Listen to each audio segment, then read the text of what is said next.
তাদের যে সুবিধা বা যে চুক্তিগুলো রেল লাইনের চুক্তি সেইটা ওনারা করেছে। এই যেগুলো ওনার লাভ হবে, ওনারা পণ্য বাংলাদেশে দিতে পারবে সেইটা করছে, অথচ তিস্তার চুক্তি করতেছে না। আপনারা দেখতেছেন যে আমাদের পানি বন্টনের সেই চুক্তি তারা করতেছে না হিস্সা। কারণ আমাদের যখন একেবারে খরা তখন পানি আটকিয়ে রাখে, আর যখন আবার আমাদের প্লাবন হয় তখন পানি ছেড়ে দেয়। আপনারা দেখেছেন যেটা অত্যন্ত আমাদেরকে মানে নির্মমতা কি সেটা কিন্তু প্রকাশ পায়। এই স্বাধীনতার সহযোগিতা করছে। আজকে বারবার প্রধানমন্ত্রী বলতেছিল যে সেই সময় যদি সৈন্য না নিত কি হতো, তারা সৈন্য নিচ্ছে, ভারত যে আমাদের ভালোবাসে দেখো। আরে ভাই, সৈন্য তো নিবে, সৈন্য নেওয়ার তখন তো শেখ মুজিবুর রহমান স্পষ্টভাবে সৈন্যকে নিয়ে যেতে বলেছে, এবং সেখানে আসলে থাকার কায়দাও ছিল না। বাঙালিরা তখন খুব গরম ছিল, বাংলাদেশি লোকেরা গরম ছিল, সেটা হতো না। এরপরে তো অনেক সুযোগ সুবিধা নিয়ে গেছে, যে অস্ত্রগুলো পাকিস্তানিরা ফেলাই গেছে সেইগুলো কিন্তু তারা নিয়ে গেছে। আমি আপনাকে দ্বিতীয় পর্যায়ে এই কথা বলতে চাচ্ছি যে ভারতকে যদি আমরা পা ধরেও বুঝিয়ে শুনিয়ে বলি যে এই বাংলাদেশকে তোমরা নিয়ে নাও, তোমাদের অধীনস্থে রাখো, তারা কিন্তু নিবে না। এইটা হচ্ছে তারা গোলামি চুক্তি করবে, বাংলাদেশ থেকে মধুগুলো নিবে, বাংলাদেশ থেকে সুযোগ সুবিধাগুলো নিবে। এই জন্য যা যা করণীয় সেইটা করবে, এবং এটাই করতেছে। এবং আমার এক ভাই বলেছিল যে আমরা বিএনপি কি করতেছি। তার আগে আমি আরেকটু ক্লিয়ার করি যে আপনি দেখেন আজকের যে চুক্তি, তাদের যে সুবিধা বা যে চুক্তিগুলো রেল লাইনের চুক্তি সেইটা ওনারা করেছে। এই যেগুলো ওনার লাভ হবে, ওনারা পণ্য বাংলাদেশে দিতে পারবে সেইটা করছে, অথচ তিস্তার চুক্তি করতেছে না। আপনারা দেখতেছেন যে আমাদের পানি বন্টনের সেই চুক্তি তারা করতেছে না হিস্সা। কারণ আমাদের যখন একেবারে খরা তখন পানি আটকিয়ে রাখে, আর যখন আবার আমাদের প্লাবন হয় তখন পানি ছেড়ে দেয়। আপনারা দেখেছেন যেটা অত্যন্ত আমাদেরকে মানে নির্মমতা কি সেটা কিন্তু প্রকাশ পায়। তো এই জন্য আমরা বলি যে ওনারা যদি যথার্থভাবে আমাদের দেশপ্রেম, দেশের সাথে বন্ধুত্ব হয়ে থাকে, যেটা সে আমাদের প্রধানমন্ত্রী বলতেছে যে বিক্রি না, তাহলে তো আমাদের সেরকম সমঝোতা হবে এবং সমান পরিমাণ আমাদেরও সুবিধা দিবে, তাদেরও সুবিধা দেওয়া হবে। এরপর আমার যে ভাই বলেছিল যে আমরা কি করতেছি, আমাদের কি করণীয় 28 অক্টোবরের পরে, আমি বলি যে পৃথিবীতে এমন কোন রাষ্ট্র প্রধান বা রাষ্ট্র নেই যে রাষ্ট্রে এত গুম, এত খুন, এত হামলা, এত মামলা, এত নির্যাতন, এত বাড়ি ছাড়া ঘর ছাড়া এরকম মনে করেন কোথাও নেই। এইটা হচ্ছে বাংলাদেশে আছে। সেখানে আন্দোলন চলতেছে, এই 28 অক্টোবরের পরও আমরা কার্যক্রম চালাচ্ছি। তারপরেও যে একটা ধাক্কা গেছে, এর ফাঁকে নির্বাচন হয়েছে, এবং সেইখান থেকে যে সিদ্ধান্তগুলো ছিল সেই সিদ্ধান্তের অনেকগুলো পরিবর্তন আসবে, হয়তোবা আবারও ইনশাল্লাহ আমরা ঘুরে দাঁড়াবো, এটা আমার কাছে মনে হচ্ছে। আরেকটা ব্যাপার হচ্ছে যে আপনার আমি যে কথাটা প্রথম যে একটা ভিডিও দেখিয়েছিলাম সেই কথাটা আমি পুরোপুরি আপনাদেরকে বুঝাইতে পারিনি। আমি বলতে চেয়েছিলাম, যেমন আজকে আমার এখানে শ্রদ্ধাভাজন স্যার আছেন, মাহমুদ ভাই আছেন, আমি আছি, আমরা যদি কোয়ার্টার প্যান্ট পরে রাস্তায় হাঁটি এটা কিন্তু সামঞ্জস্য হবে না। অর্থাৎ আমার ছেলেরা পারবে, আমার অন্যরা পারবে, কিন্তু আমাদের এটা হবে না। ঠিক আমি বলতেছি যে এই প্রধানমন্ত্রী এবং আওয়ামী লীগের মন্ত্রী টন্ত্রীরা এমন কতগুলো অসামঞ্জস্য কাজবাজ করেন এবং কথাবার্তা বলেন যেটা মানুষকে অন্য কাজে ব্যস্ত রাখে, মানুষের কিছু বিনোদনেরও খোরাকি দেয়, আবার এই তর্ক বিতর্কেরও খোরাকি দেয়, আর আপনাদের সাথে এরকম তর্ক বিতর্ক করার জন্য এরকম ব্যস্ত রাখে। আমার মনে হচ্ছে মূল যে আমাদের গণতন্ত্র, ভোটাধিকার, সেখান থেকে আমাদেরকে ফিরিয়ে রাখে। নতুবা এই যে দেশ যে বিক্রি হয় না, উনিও জানে, বাচ্চারাও জানে, তারপরও কিন্তু সেটা উনি এইভাবে বলছে। সেইটাই আমি বলতে চেয়েছিলাম যে উনি গান বাজনাও করে, এটা আমাদের বিনোদন হোক, এটা হোক, এটা হচ্ছে। তাই আমার কাছে স্পষ্ট যে বিষয়গুলো হচ্ছে যে আপনার এই স্বাধীনতার সহযোগিতা করছে। আজকে বারবার প্রধানমন্ত্রী বলতেছিল যে সেই সময় যদি সৈন্য না নিত কি হতো, তারা সৈন্য নিচ্ছে, ভারত যে আমাদের ভালোবাসে দেখো। আরে ভাই, সৈন্য তো নিবে, সৈন্য নেওয়ার তখন তো শেখ মুজিবুর রহমান স্পষ্টভাবে সৈন্যকে নিয়ে যেতে বলেছে, এবং সেখানে আসলে থাকার কায়দাও ছিল না। বাঙালিরা তখন খুব গরম ছিল, বাংলাদেশি লোকেরা গরম ছিল, সেটা হতো না। এরপরে তো অনেক সুযোগ সুবিধা নিয়ে গেছে, যে অস্ত্রগুলো পাকিস্তানিরা ফেলাই গেছে সেইগুলো কিন্তু তারা নিয়ে গেছে, এটা কিন্তু স্পষ্ট। এবং আপনি দেখেন আজকে ওনারা বলে যে ভারত তো আমাদের এই যে কুইক রেন্টালের মাধ্যমে যে সুবিধাগুলো আমরা দিচ্ছি এটা তো আসলে দেওয়া যায় না। এরপর আসেন যে কিছু মানুষের টাকা হয়েছে, এই সময় কিছু মানুষের বললে ভুল বলবেন, ওনাদের একজন মন্ত্রী বলেছিল মানুষ ভেস্তে আছে, উনি তো আওয়ামী লীগের মধ্যে থাকতো, এই আওয়ামী লীগের মধ্যে আওয়ামী লীগের যারা জয় বাংলা স্লোগান দিয়ে আইন শৃঙ্খলা বাহিনী প্রশাসনের মধ্যে ছিল তাদের মধ্যে থাকতো, এই জন্য তিনি দেখতেন টাকা আর টাকা, এসি রুমে থাকে, অভাব নাই, সেই জন্য উনি বলতো মানুষ ভেস্তে আছে। এইটা হচ্ছে এই আওয়ামী লীগ সমর্থিত তাদের সরকারি ক্ষমতা যারা অংশীদারিত্ব হয়েছে এবং ওনরা সহ এরকম 7-8%, 10% লোক তারা অগাধ টাকার মালিক হয়েছে। এই জন্য কিন্তু প্রধানমন্ত্রী বারবার আগে বলেছিল যে 8 সালে যে নির্বাচনের পর প্রতি বছরে আমাদের এমপি মন্ত্রীরা হিসাব দেবে, কিন্তু আজ পর্যন্ত দেয়নি। এবং বরঞ্চ এই যে বড় বড় কথা বলে যে দুর্নীতিকে জিরো টলারেন্স অথবা তাদেরকে শাস্তি দেওয়া হবে, তারা আওয়ামী লীগের কিছু না, বেনজিরকে, এইগুলো বলে তাদেরকে যাওয়ার জন্য সহযোগিতা করেছে। আপনি চিন্তা করেন যে পেপারে দেখলাম যে আপনার এই যে মতিউর রহমান মাথা নেড়ে করে নাকি চলে গেছে, এই জন্য পায়নি, পেপারে লিখেছে।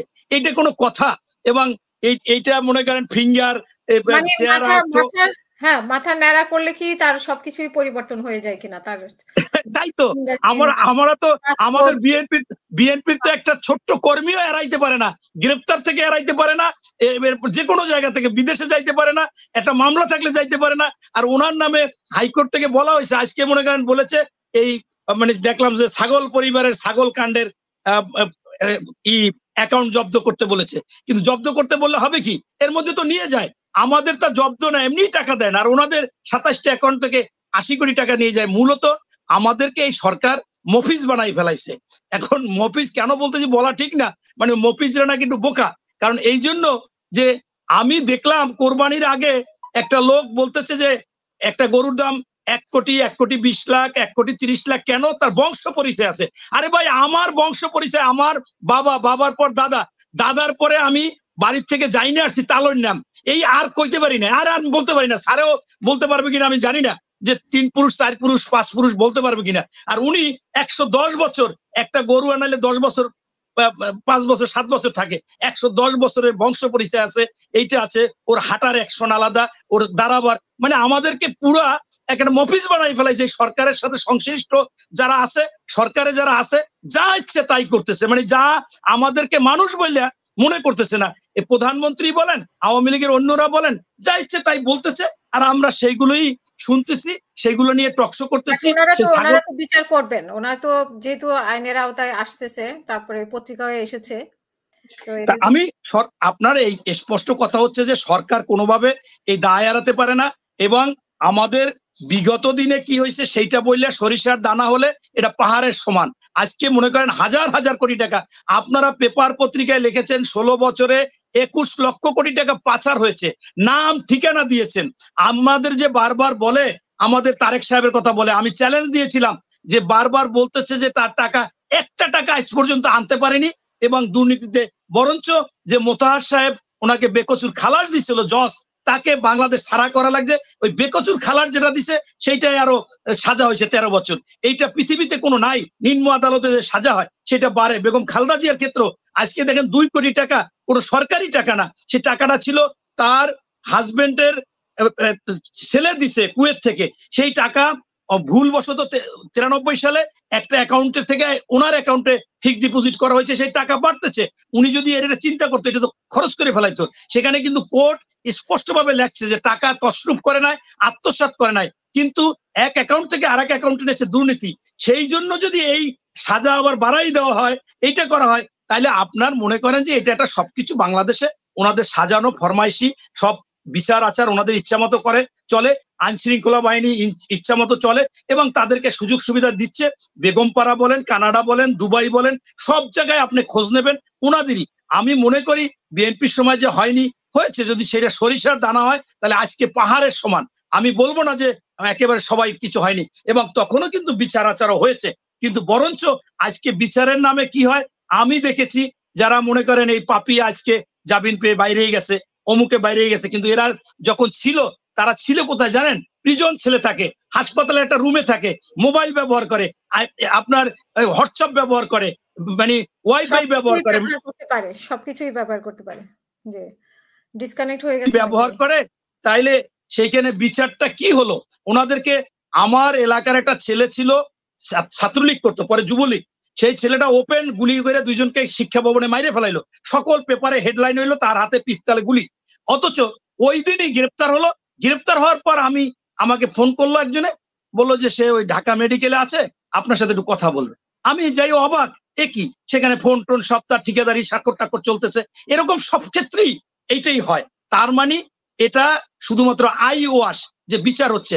আপনি চিন্তা করেন যে হাইকোর্ট থেকে তার অ্যাকাউন্ট গুলো জব্দ করতে বললো, সেই সময় তো ব্যাংকে চিঠি চলে যাবে যে তার অ্যাকাউন্ট, অথচ বলে যে জব্দ করা হয়নি, এটা দুর্নীতি দমন থেকে দেয়নি, এইটা করেনি, ওইটা করেনি, যার কারণে এতগুলো টাকা 27টি অ্যাকাউন্ট থেকে 80 কোটি টাকা তুলে ফেলালো। অতএব সম্পূর্ণ দায় দায়িত্ব এই সরকারের এবং সরকারের লোকজনের বা তাদের আশ্রয় প্রশ্রয়। তারা বিদেশেও যাচ্ছে, আরো বিদেশে সবাই যাবে, তাদের টাকাও তুলে নিবে। শুধুমাত্র এইটা কাজীর গরু মানে হিসাবে আছে, গোয়ালে থাকবে না শুধুমাত্র ওই আপনার শুধুমাত্র ওনারা কাগজ কলমে বলবে, কিন্তু আসলে কোনো কিছুই হবে না। তাদের কাজ তারা করে যাবে। এমনকি এই বেনজির সাহেবের গরু তাও বিক্রি হয়ে গেছে, শোনা গেছে গরু নিয়ে গেছে মানে নিয়ে বিক্রি করে দিচ্ছে। তার লোকজনের বলছে গরু নিয়ে যাও, গরু এইটা করো ওইটা করো, এরকম মনে করেন সব একটা সুতার দশাও মানে দোষীও, মানে আমাদের গ্রামে বলে সুতার দোষী, মানে সুতা, এই সুতাও সরকার নেওয়ার মতো অবস্থা হবে না। সবই দিয়ে দেওয়ার চেষ্টা করবে এবং দিবে, তারা যাতে সেফ যেতে পারে। আজকে মনে করেন এই মতিউর রহমান গেছে, এরকম মতিউর রহমান আপনি প্রত্যেকটা জায়গায় মনে করেন হাজার হাজার মতিউর রহমান, একজন দুইজন আনালে আপনার 21 লক্ষ কোটি টাকা কিভাবে পাচার হয়, সেই টাকাগুলো কার? এটা তো মনে করেন আপনি কাগজ কলমে পেয়েছেন। এছাড়া যেগুলো এরকম মনে করেন বেনজির সাহেব এটা তো হিসাবে আগে আসেনি, সেই টাকা আপনার মতিউর রহমানের টাকা আসে না, সেই টাকা আপনার ওই আসাদুজ্জামান মিয়ার টাকা আসে না, সেই টাকা এরকম তো মনে করেন হাজার হাজার টাকা আছে। মূল কথা হচ্ছে যে আমার সরকার কোনোভাবে এড়াতে পারে না, কিন্তু এইটা ইনিয়ে বিনিয়ে বলল তারা ক্ষমতায় থাকার জন্য অবৈধভাবে তাদের আইন শৃঙ্খলা বাহিনী, প্রশাসনের লোক এবং এই ভারত সবকিছু মিলিয়ে তারা রাষ্ট্রের একটা অংশীদারিত্ব করে এভাবে চলবে। যতদিন অবৈধভাবে ক্ষমতায় থাকতে পারে থাকবে। আমার শ্রদ্ধাভাজন স্যার বলেছিলেন, ইঙ্গিত দিয়েছেন যে ওনরা দুই বোন, সহোদর বোনের সাথে সুসম্পর্ক আছে, যতদিন আছে হয়তোবা মনে হয় নামানো কষ্ট হবে মনে হয়। আমার কাছে মনে হচ্ছে যে আমি যেগুলো দেখতেছি, আর নতুবা কেন এত মানে গণতন্ত্র, একটা স্বাধীন দেশে গণতন্ত্র থাকবে না, ভোট অধিকার থাকবে না, সুশাসন থাকবে না, দুর্নীতি থাকবে না, সুবিচার থাকবে না, হাইকোর্ট থেকে বলার পরেও সেই বিচার হবে না, এটা তো আসলে হতে পারে না। জি, ধন্যবাদ।